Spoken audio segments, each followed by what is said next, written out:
listening to Chris Talks Cars on Cartoon Channel. Hey, what's up, everybody? Welcome to another episode of Chris Talks Cars. This week, we are joined once again by my good friend, Brandon Cole. Yep, I'm back. Back by popular demand, literally dozens and dozens of messages begging for his return. So we had to give the people what they want. Today, we are going to talk about the 2021 Bronco. We tried to do kind of a launch live episode type thing while it was coming out, and it was only an 11-minute video, and it just didn't make for a very good podcast. So we're back again. Brandon is braving illness. He's been diagnosed with gonorrhea The doctors, it may be terminal, but he's fighting through like a champion to entertain us here this evening. Yeah, I'll try my best to keep my voice. It's kind of affecting my throat, so. Yeah, no worries, buddy. I appreciate you being here. Before we get into the Bronco stuff, we're both members of this 7.3 liter Godzilla forum on Facebook, and it's mostly just old guys sitting there asking the same questions like, I know someone posted how it pulls with 11,000 pounds at 60 miles an hour, but what's your mileage at 12,000 pounds with 72 miles an hour? It's just mostly stuff like that. That's probably half of that page. Literally old men posting various Fuel weights economy they're pulling with the gearing and what elevate, like just old man chat. It's pretty harmless. But today, and what can I do to get better fuel economy? Yeah, and today someone thought, what if I put a Whipple on it? That'll help, right?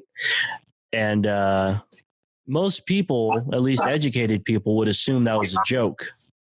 But this person was not joking, and he had quite a few people just as embrazened as he was. Yeah. I really tried to explain to him, and it was interesting how many people got on there and kind of actually supported him. And then there's a couple of people that were against it as well. But in theory, what he was saying, I guess, like kind of it's kind of one of those things. I guess it makes you think. He's like, well, if I put the supercharger on it, I'll have a lot more low end torque, so I won't have to spin up as much RPM to do the same amount of work, which in theory sounds about right. Because when you spin more RPM, you use more fuel, right? But when you add boost, you're adding fuel as well. 7 pounds of boost is, 50%. You're pretty much going to need 50% more fuel if everything in a perfect scenario. Well, and all the parasitic loss of a belt-driven supercharger. That was one comment I put. I was like, no, man, you're right, because every manufacturer across the world, when they want to increase fuel efficiency, they strap a blower on it. Like, no, man. Yeah. So, he made several different comments. Like, whether it's a root-style supercharger, a centrifugal, or even a turbocharger, he's like, well, if I'm not in the boost, I'm not going to be using more. And I was like, well, if you're pumping all your gas fumes through a turbo and not building boost, that's bogging it down. That's costing you something. If you're spinning an extra pulley to spin the supercharger, that's costing you. It might not be a very large amount. It might not even really affect you much, but that's still costing you. And it's certainly not going to improve your fuel economy, is what he kept thinking. And so it's like, and then there's so many claims, like even there, one other guy got down there, he said, I got this Ford Focus and I put a supercharger on it and I got 5 miles per gallon better. Now, I don't believe that at all, but if he did get some sort of fuel economy increase, it wasn't because of the supercharger. It was maybe because of the tune that was put on this. First off, who fucking puts a supercharger on their Ford Focus, first of all? Well, now they're turbocharged from the factory. That's my point, though, is all those small engines are turboed. It's because probably he was probably talking about an older one, but maybe one of those old SVTs or something. But weren't those even turboed? Or they were NA? They were NA. They had a high compression cylinder head on them. Yeah. And they had like a ram air or something like that, just some basic stuff, but actually really cool, fun car to drive, the SVT Focus, but they definitely weren't fast at all. Right. But anyways, he was just talking about that. I don't know. You just go back and forth with these guys and try to explain to them. And I literally went in there and like broke things down to him, like how everything works. And you were much more polite and respectful than most people on Facebook. That's for sure. Yeah, I mean, I like to get on there and literally like educate people. I mean, I'm no master mechanic, but like I kind of have a really good understanding of a lot of mechanics and how things work, and I have a lot of experience with superchargers, turbochargers on just vehicles that I've owned. So, and on top of that, just reading and researching that type of thing, and it doesn't equate to the same thing. Adding a turbocharger or a supercharger to a vehicle does not increase your fuel economy, and I don't. Maybe I'm missing something, but I don't personally see anywhere where that's possible, where the turbocharger or the supercharger itself is going to increase fuel economy. Yeah, I know it does. But I think a lot of the times because they put them in small vehicles, right?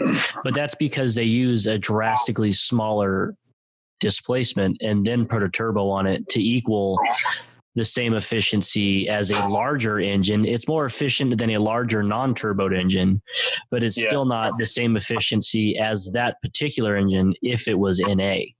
Yeah. So like if somebody listening, you want to maybe prove me wrong or something, or maybe you can educate me on the matter. Crack an egg, but you can't. Yeah, by all means, come at me. I'm always down to learn something new. But from what these guys were saying, their arguments were, okay, well, this guy said he has a diesel, and I went back and forth with him later. It turns out it was a 6.0 Power Stroke. And he's like, well, I get better fuel economy with that than I do with this new 7.3.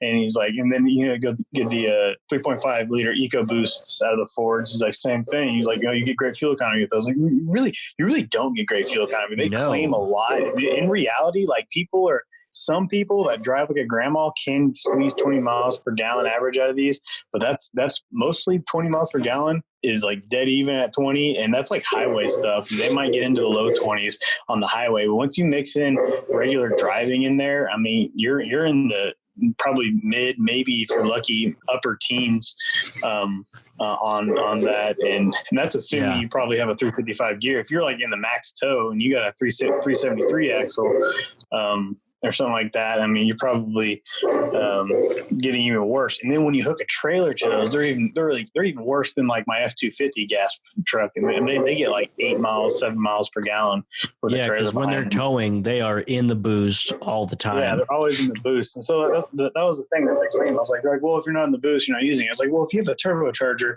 if you're at 1,000 RPM, you're doing something. It might not be a measurable amount of boost on your gauge or something, but it's still doing something. And if you're not driving at 1,000 RPM ever, I mean, you're normally at like 1,800 or more at any given time when you're actually driving. And so you're always going to be building some sort of boost, which is going to cost you more fuel, because you put more air into an engine, you have to level it out with more fuel. It's air-fuel ratio. If you don't, bad things happen. Yeah. So anyways, they just went back and forth on this for a long time, and I tried my best to describe it to them and break it down best I could, but these guys just weren't having it. So I guess this guy's going to go strap the supercharger on his 7.3, and it'll be an awesome truck, but he's not going to get what he thinks he's going to get out of it. No, he's going to find a for whatever drastic reason, he wants to get fuel economy out of an F-250 anyways. I don't get that. Yeah, he's going to see a drastic uptick in his rubber expenditure if he straps a Whipple on it. And his fuel economy is going one way, and that's down. And that doesn't even account for the fact that, he's going to have to run high test fuel. Yeah. Oh, people. Well, in positive news, a great American icon made its return this week. 2021 Ford Bronco. So we haven't seen the Bronco since 1996. So by 2021 next year, if it's official release, I guess it'll come out late this year, but it'll be 25 years since we've actually seen a new production Bronco. God, that makes me feel so old, because when I was younger, they were just around. Yeah. I remember when I was younger, I didn't even know what a Bronco was. Yeah, I feel like by I think you're just a little older than me, not much, but by the time like they stopped making them, I was like a little car kid all the time too. I loved cars when I was a little kid, but I never really knew what a Bronco was, so I think they were kind of already done by the time I knew what was going on. Yeah, I guess I wasn't really aware of them when I was little, but like when I was in high school in the early 2000s, like especially up in Oregon, like they were still around. Like they weren't very rare. Mm-hmm. But 25 years since a new one. Shit, man. Hey, one thing I want to point out is, so it was like a year or two ago, we saw the return of the Chevrolet Blazer. So what's funny is, the Bronco came back in all its glory. It's now going to be like it always has been, is an off-road oriented vehicle. Right. Back then it competed against the Blazer. It was Blazer, Bronco, and the Ram Charger was kind of like the big three for the full size off-road stuff. Now they're competing against Wranglers, but the Blazer came back as like this soccer mom kind of sporty. Oh my gosh, thing. It's so bad. I guarantee Chevy right now is like, we screwed up. Like, there's so much hype. Didn't you and I talk Bronco. About it? Like, all they have is 4-cylinder engine options. I don't know. I was so unamused by it. I haven't even really done any research on it because I'm just looking at it. It's good looking. I'm not gonna bash its looks. It's a good looking, sporty looking SUV. I've seen a couple of them on the road. There's actually somebody in my neighborhood that has ones. I see it all the time. They're good looking, but it's not living up to its name. I mean, this is supposed to be a just grassroots off-road vehicle. It's supposed to be it should come only in 4-wheel drive, just like the Bronco's doing, just like our Jeep Wrangler.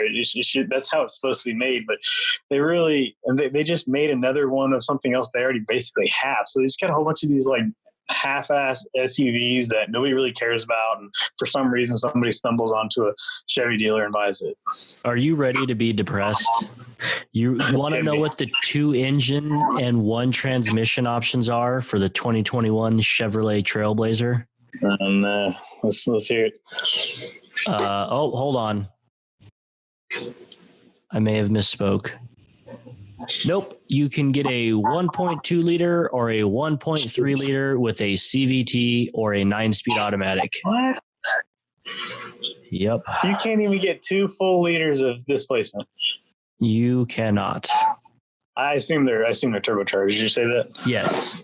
I didn't, but they are. Yeah, Ecotech 1.2 liter and 1.3 liter engines with a max whopping 155 horsepower at 5,600 RPMs and 174 torques at 1,600 RPM. So I was looking at these in person. They're not big SUVs. They're not tall. No, they're small. Like that, but they're not tiny either.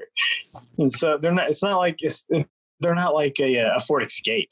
They're not that small. But so they're kind of a little bit smaller than the mid-size type thing, and that just doesn't seem like enough power to really do anything except for Sunday cruising. Do what? It's they make up for it with the gearing. Like that 9-speed, like I'm sure it's bicycle gears, and the CVT is the CVT. I mean, yeah. Well, either way, I guarantee you, with all this hype coming out, even Jeep trying to throw their hat in the mix with like their release of their concept of the Jeep Wrangler 6.4 Hemi option that they're saying that they're going to offer in the Wrangler. I don't see that happening, but it's definitely a concept, and that would be awesome. There's a ton of hype for the Bronco, so Wrangler's probably shaking their boots because there's a ton of people with Jeeps right now that have already reserved the Bronco and they're ready to trade in their Wranglers. I know it's the newest, shiniest thing out right now, and it'll level out eventually, but I definitely think that Jeep's a little worried because this thing's cool. There's a ton of great options on it, and so let's dig into it, man. Let's see what's got. So initially, the 2 biggest differences, you've got your 2-door, 4-door options, which look like your Wrangler essentially, and then you have your Sport, which is it looks a lot like the Range Rover Defender or Land Rover Defender, whichever one. It's basically the Bronco 2 of the 90s. Yeah, it's a small 4-door SUV. They come in all the same trim levels, I think. Base, big bend, Outer Banks. Yes, 4-wheel drive standard. Oh, I remember. I wrote a note because when we were talking the first time, we were like, "Why? What? The only 4x4 standard in its class or whatever?" Because it didn't make sense. Excuse me, because Jeep is standard 4-wheel drive, the Wranglers, and I heard it. I heard what it is. You know what it is? The only American brand that offers that. So they're labeling it a Fiat. Yep. I was like, oh man, that's a stab. Ooh, that's a technicality, but but it's awesome though. They're owned by a foreign company now, the only American brand to offer it standard. I was like, oh shit. That's funny. That is a good stab. Yeah. So that's one thing. 4x4 standard. You can get 35-inch tires on the 2-door, 4-door one across on all models, levels. Right? Yes. Yeah. So to get that, you have to get what's called the Sasquatch package. And what that is the 35-inch tires, the 4.7 rear end, the Bilstein position sensitive shocks with the Haas system, their off-road like brain system, and high clearance fenders. So does that, what do you have to get those sway bar disconnects? I saw that was an option. That's pretty dope. And does that come with the lockers? I believe so. No, the locking differential. No, the Sasquatch package does not. That's where I kind of got into the weeds. It wasn't super clear about what options are available where, but from what it looks like, your off-road type options are available from the base model through the Wild Track. It's just a matter of where it becomes standard. Right. Okay. I guess it's probably just an option that you can choose, like your gearing, which is another crazy thing. Okay. So I did a little more digging also. So it does come with an available 4.7 axle ratio, which is that's standard nuts. On the Sasquatch package. Okay. The 4.7 gearing. Yeah. I don't know if you have to have a certain engine to get that one though. I did learn that you can only get the manual, the 7-speed manual with crawl with the small engine. I was a little disappointed in that, but I mean, I guess it makes kind of sense. But it's all about warranting the stuff, unfortunately. Yeah.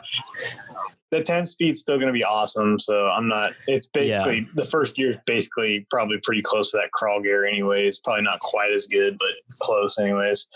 Especially if you have like a 4.7 axle ratio, which is freaking nuts.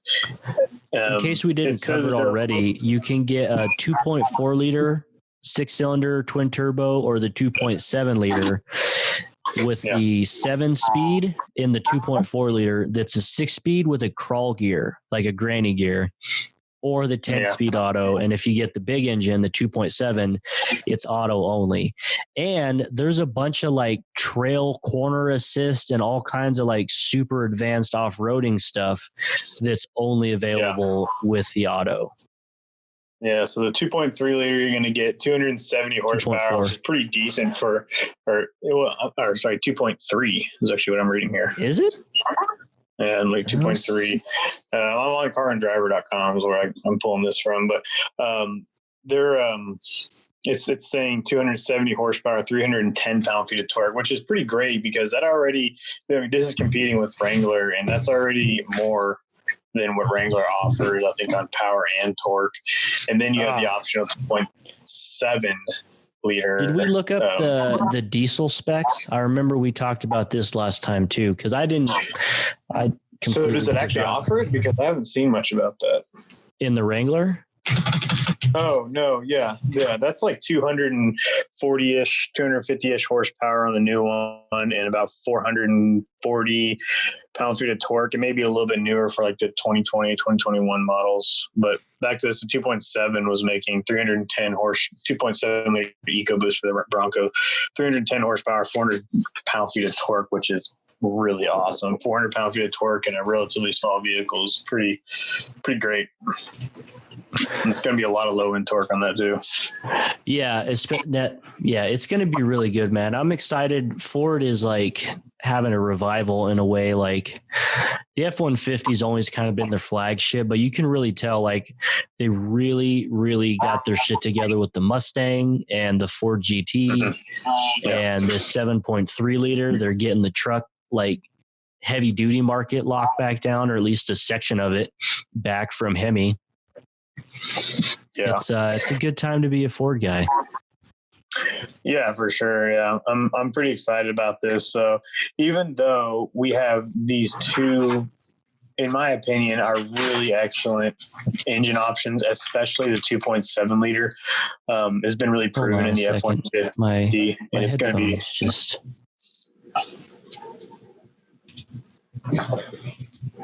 Right. Keep rambling. Okay.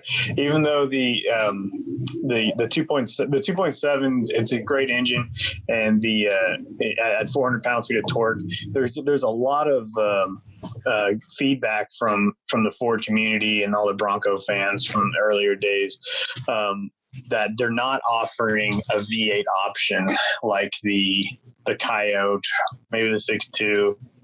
And the 7.3.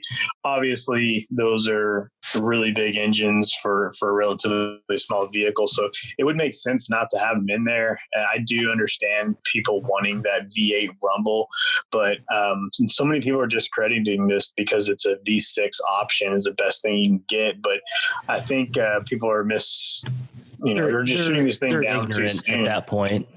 Well, I mean, yeah, I mean, maybe they just don't understand. But the 2.7 has been so proven in the F-150, even though it's a mid-grade engine for the F-150. It at 400 pound-feet of torque, I think it makes that like under 2,000 RPM. I want to say it's like 1,600 RPM or something like that. Very low. It makes like 90% of its torque. That's pretty crazy. So, I mean, yeah, you get tons of torque just right off the line. I mean, you're not revving or anything. It's just there. Right? It's almost like an electric engine. It's just always there. And so, like, I don't understand why you would want that. The 5.0 is awesome, and I personally would love to have a 5.0 in it. But if you're really going to use this just for what it's designed for, the 2.7 is going to be superior across the board, no doubt. So I think, but with all the backlash and stuff like that, and especially with Wrangler hinting at the possibility of the 6.4 liter Hemi coming out, possibly in one of their probably higher tiered package Wranglers, I think that maybe later on down the line, you could see a 5.0 like the nostalgic things you used to offer. That would be awesome. Yeah. So I think we might see a 5.0 one day later on down the line. It's only 2 engine options. Normally you get a few more engine options than that anyways on most of your vehicles, especially something like this that's iconic. So I joked around with you the other day about it, or maybe, I don't know if it was you, if I was talking on a forum, but there's going to be, it sounds like they could be a V8 war. Wrangler's going to throw down their 6.4, and then Bronco's got nothing to answer for that, so they're going to have to throw down something. 7.3 the Coyote might be a little small to compete with that. So the best thing in the 7.3 sounds bigger, but the 7.3 is actually a smaller engine, so it would actually make sense to stuff it in there just as far as size goes. But I mean, I'm not holding my breath on that because that is a 3/4 ton and larger engine right now. So you'll definitely see some swaps in the future for sure. Well, I mean, Ram's coming out with the TRX, which is supposed to be a Hellcat powered Raptor competitor. So who knows what kind of craziness we'll see from Ford. I mean, Dodge is doing what Dodge does. They made that Hellcat engine and they're putting it in literally every single platform. Unfortunately, Ford makes these really badass engines and then just leaves them in one vehicle. Voodoo engine. Yeah. There was what do you call it?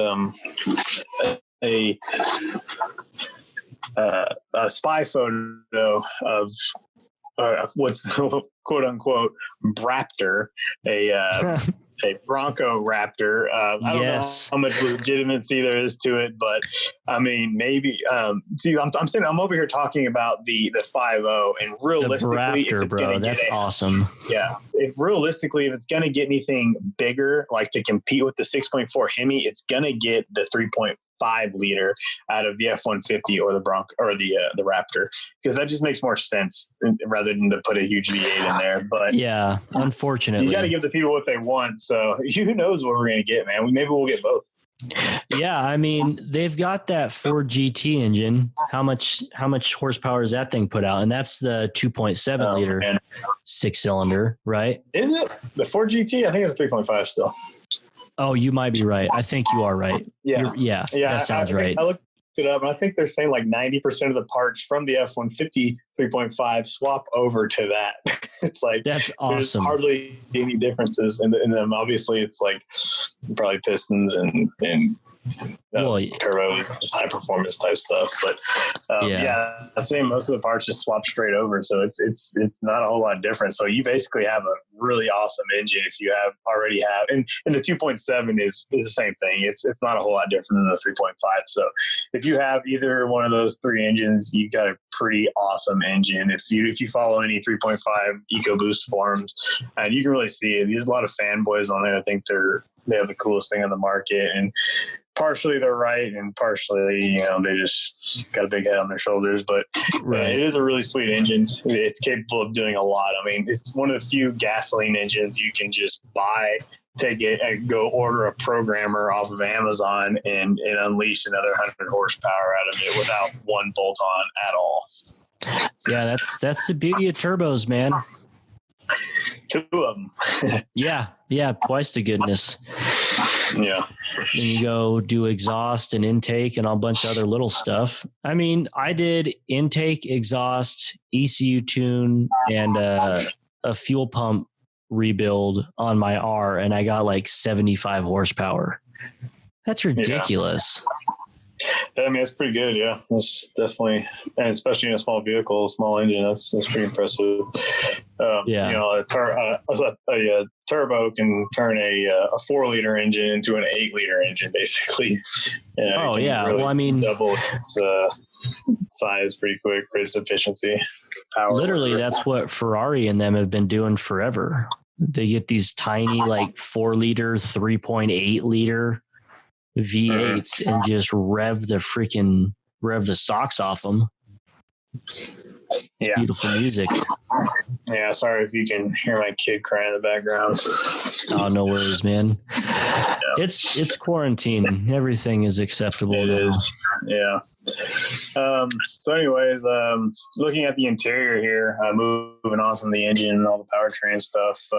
Man, it looks cool, man. There's a big screen there. I would say that thing's 12-inch is ridiculous. Okay, I see it now. I was going to say 12. I was going to say 10, but yeah, 12 inches. That's big. That's really big. The Sport only has like an 8-inch. So suck it, Sport drivers. Yeah. I mean, 8 inches is a pretty decent sized screen as well. But yeah, 12 inches, good grief, that's a lot. It's like a Tesla display, man. It's a lot. Yeah, I really like it. I mean, the whole thing looks good. So I can tell you, just because I own an original Raptor, that the Bronco. Bronco. Yes, I own a 1990 Bronco. This is going to be lots more narrow than the originals. Is it? I haven't measured the differences, but just looking at the inside here, like you between like the driver's seat and passenger seat of my Bronco, I mean, there's like it seems like there's like 1.5 foot spacing there, and here it's looking like there's like less than a foot between the two seats. And just looking at a lot of other stuff here, it definitely looks like it's going to be a much more narrow thing, which is one of the downsides of a Bronco versus Jeep, is the Broncos were always a lot wider. So they always had that working against them for off-roading type stuff. Right. So it looks like they stepped that up, and I do like having all that extra room, but yeah, you can definitely tell a difference whenever you're off road. I took mine off road about 2 weeks ago, and there's basically only Jeeps out there. That's what everybody does now. And so you can see the advantages that they have with being more narrow. So it looks like they stepped that up, and it's going to be a bit more narrow. There's also, which I thought is so cool, because my wife actually got in my Bronco the other day, and she goes, "Where's the oh shit handle?" And I was like, "I don't think there is one. You just got to hold on to something." This Bronco that I'm looking at here, and it's probably a higher tiered package, but it also looks like it's probably something that's pretty standard. It's got two oh shit handles just built right in, and one into the dash, and then one right by the shifter on the passenger side. Nice. Which is, I think, is a really cool option, because if you're actually using these the way they're supposed to, your passenger is definitely going to want something good to hang on to. Yeah. I thought it was pretty cool. In the center on the dash, it's got like an aluminum rail where you can hook up your GoPro or mount a bunch of different stuff. Oh, tell them about the built-in camera. Oh, yeah. So it's got, on the higher trim models at least, it's got this off-road trail mapping system it records video through your front bumper cam, which it also has available the Ford Copilot 360 stuff, which is like self-driving and lane assist and like 3D outside view of the vehicle and a bunch of other cool stuff. Anyway, you can record your track or your trail and then share the video, which is pretty sweet. It's got like a built-in camera that you can record and export video off of. Yeah. I thought that was super cool. I mean, it's basic. I mean, I would think that more vehicles would have already offered technology like that, and maybe they do, and I just don't know about it. But I think that's really cool, because you get so many guys that are really into off-roading, and they always want to stick a GoPro there and go cruise and record everything they do. And if their vehicle's already got it built in, that's just one less thing you got to bring with you and worry about. You just dial it in. It is nice. So, very cool. Yeah. You know what I'm just thinking about? They didn't have any kind of a hybrid option, which I don't know why they would, because it's off-road, but it's one of the only models they don't offer some kind of hybrid on now, right? Well, so I thought about that. And one thing, I mean, aside from like lots of types of like waterproofing, I don't know if they've really made anything on any brand that has a good electric engine that they trust to go underwater, because this engine will be submerged, like at least partially up until the lake. So you really have to have everything watertight. You know, everything's made to where like a Tesla, I would imagine, is made to where you can have splashes and heavy rain and that sort of stuff. But I would assume, and I'm not speaking from any sort of experience here, this is all just an assumption. I would assume that if I submerged the Tesla engine, it might have a problem, and that would go for any thing right now. But there is that new Tesla truck coming out, and I would assume that they're going to make that thing more off-road oriented, where maybe it can take more water. But that's still to come. We haven't had anything official on that yet. Those are good points. Yeah, I didn't think about that. Definitely want to be pretty watertight on everything. Yeah. Oh, another stab they took at Jeep in the 4-door version with the top off. They say there's no center beam, so it's unimpeded views of the sky. So that was another stab at Wrangler, I feel. So I actually kind of like the center beam. And I don't know how these new Jeep Wranglers are. I'm more familiar with like the 2006 and older stuff. But the sound, basically they had built-in speakers on that center bar. So I think that was always one cool thing. There's so much aftermarket stuff for that as well. I always thought that was really cool. And so I was looking at the lack of the center bar on the Bronco, and like they said, no obstruction of your view, which is very cool. But I mean, I'm just naming one small drawback from it. So, I mean, it's definitely not going to make me decide between a Jeep and a Bronco. It's not a deal breaker. Yeah. But, I just, I think I would, I don't think I would really care about not having an obstructed view. I feel like it's pretty open and free anyways, but and I really liked having the speakers right there over your head. I thought that was really cool, and it always sounded really great. I grew up, my dad had a 2004 Wrangler when I was in high school, and we always swapped cars, and I'd drive it around. He had the premium sound system, and it always sounded really good because the speaker was just right over my head. Then it had a sub in the center console, and it had the door speakers. So it sounded really good. So I'm wondering I'm sure these are still going to come with a really great premium sound system like all trail rigs have these days. Yeah, they on the upper trim levels, you can get a Bang & Olufsen sound system, which if you don't know, they make really high end like home theater systems. You find their systems in a lot of like European cars, and they're starting to filter down to more and more American cars. But yeah, it's a really good stereo. Okay, cool. I did not know that. Well, now you know, man. Is it as good as the old Bose systems from the Corvettes? It's the same caliber. I've never listened to a Bang & Olufsen, so I mean, I have. Just I don't know if they'll put a sub or like what kind of packages they'll put in it. I assume it'll be very adequate though. Yeah. Okay. Well. What else we got with this thing? You got the sway bar disconnect.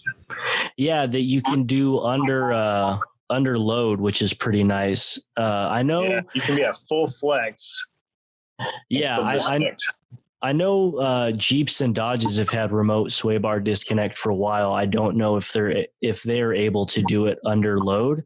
And also this one will reconnect for you automatically once you're done. That way you don't forget and then get on the road and flip over and die because you have no sway bars.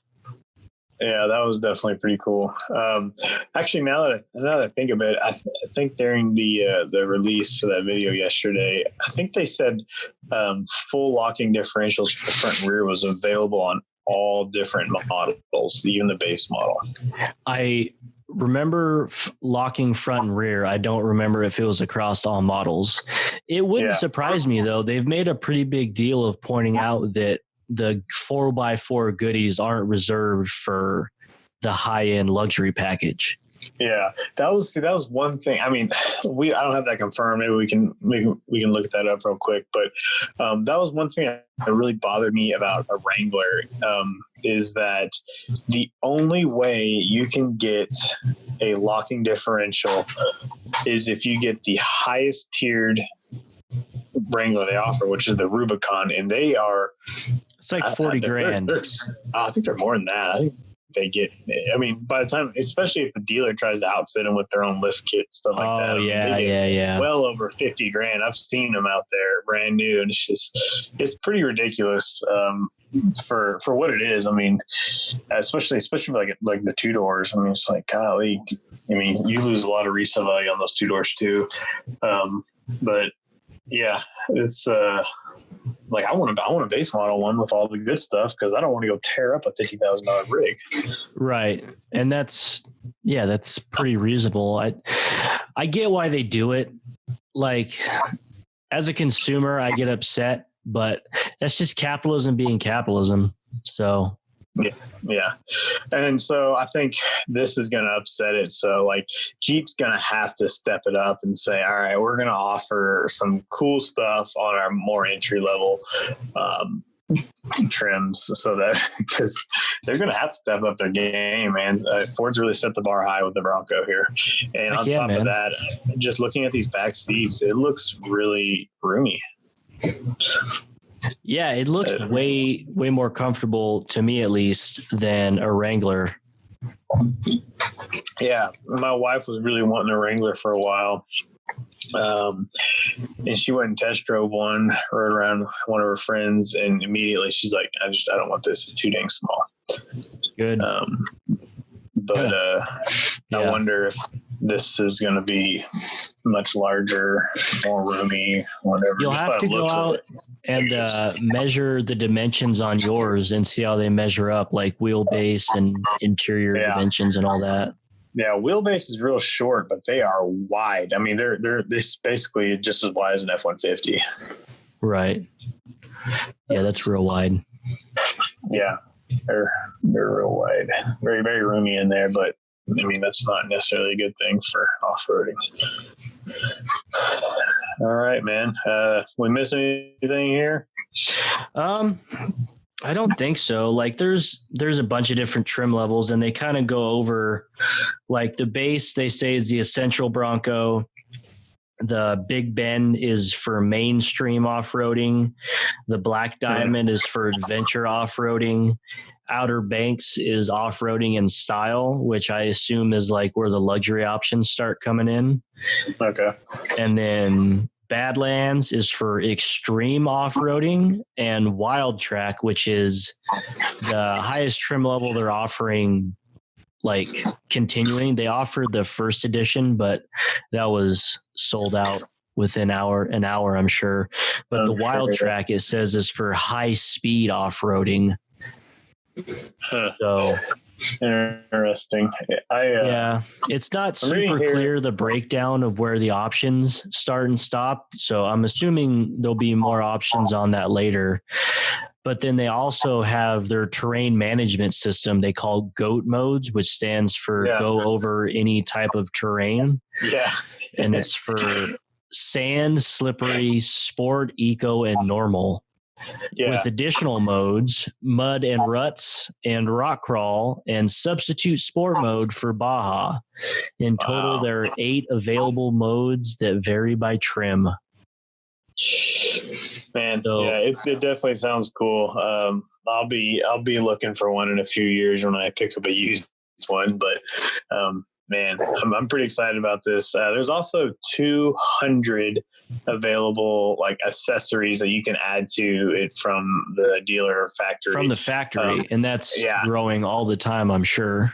So like you basically will get your vehicle from the factory, and it's different than everybody else's. Cause I mean, you have 200 different things that you can add on here. You're going to have some different deals. So I'm actually just sitting here scrolling through, like there's a ton of different wheels offered here. That's what I'm saying. Like I'm looking at there's like 7 or 8 wheel options.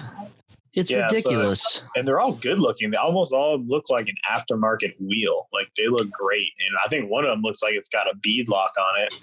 Yeah. With the Sasquatch package, I don't know if it's part of the Sasquatch package, but they do offer bead lock wheels.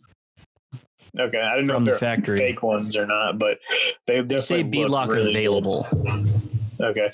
Yeah. So I mentioned this last time, but I'm pretty sure you can't actually drive around the streets with bead locks on. So it would have to have like a wheel that's capable of running either way.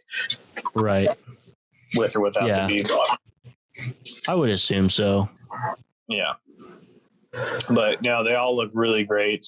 So many different options. I mean, I'm just sitting here scrolling through all these pictures here, and like, you don't really see two Broncos that look the same. Like they're very diverse and a lot of different options there. So you're not just going to be that chump running around with the same old Bronco as everybody else, from what it looks like here. So yeah, it'll be interesting to see how the aftermarket sales go with them all being so customizable.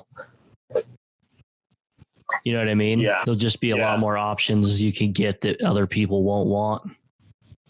Yeah. So that makes you think too, is, one of the biggest things about Jeep Wrangler is like, it's a real modular. There's so much aftermarket stuff. You just bolt on and switch around from different models.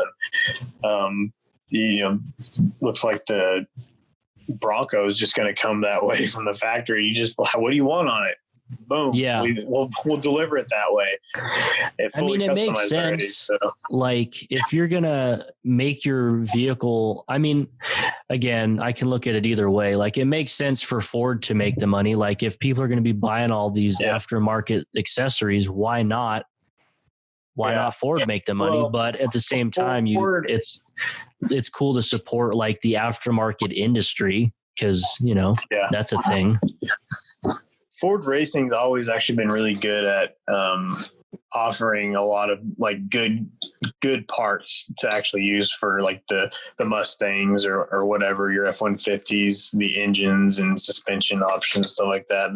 They make a lot of good parts. So I mean, I guess it just is natural that they would just make a lot of good stuff for the Bronco as well. But only time will tell if it's going to be worthwhile. Or I'm sure the options are going to be at a premium, but who knows? I guess we'll see soon enough. I really wish we could get online and actually do an online build like you can for every other vehicle they offer right now, but it will not let you do it for the full size Bronco, only the Bronco Sport.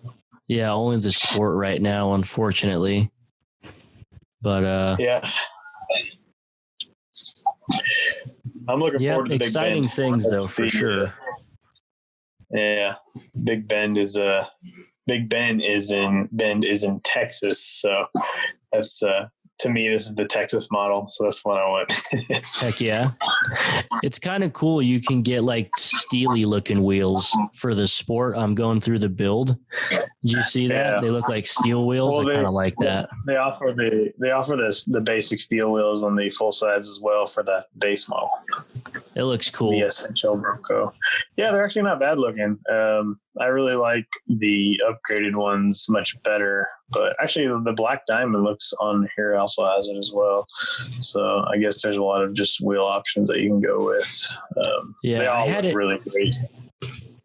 Yeah, I had it written down the other day how many freaking options there were, but there's like 6 trim models and 8 wheels or something like that. It's crazy. It's not as bad as the F-150 with its 11 grills. Pretty sure there's only like 1 for the Bronco, but oh yeah. Yeah, I'm only seeing 1. I mean, there's like they do have, I guess, like different like paint on them. Like, so looking right here at the base model, it's just black. Looks like it's probably gonna be like a flat black plastic type thing. And then on the Big Bend, it's kind of a silvery gunmetal. And then Bronco itself is painted white, whereas on the other one it's black. And then switching over to a couple others. Oh, actually, the Badlands one, that does actually have a different grill. It's got different holes in the different shaped holes. So I'm seeing possibly 3 different ways to get the grill. So gotcha. Not as much as the F-150, but definitely still some different options there. Yeah, I was scrolling through. You can get integrated active and passive drains, washable rubberized floor, and marine grade vinyl seating surfaces. So you can literally just hose this thing out from the factory. So I think a lot of people, you go buy like a pickup truck with the vinyl package, vinyl seats, vinyl floors, and they get looked over a lot. But if you're into outdoor stuff, it's awesome. I have vinyl floors on mine, and I get in there with mud, and dog hair, and everything else. Doesn't matter. It is so easy to clean my basic truck because I can hose it. I can just get a leaf blower and blow all the hair out. I mean, nothing sticks to my truck or my flooring, so I don't worry about getting dirty while I'm out having fun because it's easy to clean up whenever I'm done. Hell yeah. I just found it right here. There are 9 wheel options between 16, 17, and 18 inches. 9. Wow. Yep. I'm actually seeing a 4th grill too, so I misspoke. Oh man, 4 different grills. We're just putting out content as we speak. We can't even keep up. Yeah. We'll be on here 24/7, folks, announcing accessories and grill options as they happen. Yeah. Breaking news. Yeah, buddy. So I think we've covered it pretty well. Yeah, and I mean, it's about as well as you can do on an audio only podcast. If you give a shit, you've already seen 1,000 articles about it anyway, but I felt it was pertinent automotive news, so I'd touch on it. Thanks again for jumping on a call, buddy. I know you're not feeling great. But that's all for this week, folks. We'll see you next week. I am at ChrisTalksCars on Instagram. Don't forget to like, subscribe, rate, and review. Do all the things. We're on Apple Podcasts, Stitcher, Spotify, all the places. That's it for this week, everyone. We'll talk to you later, and take it easy.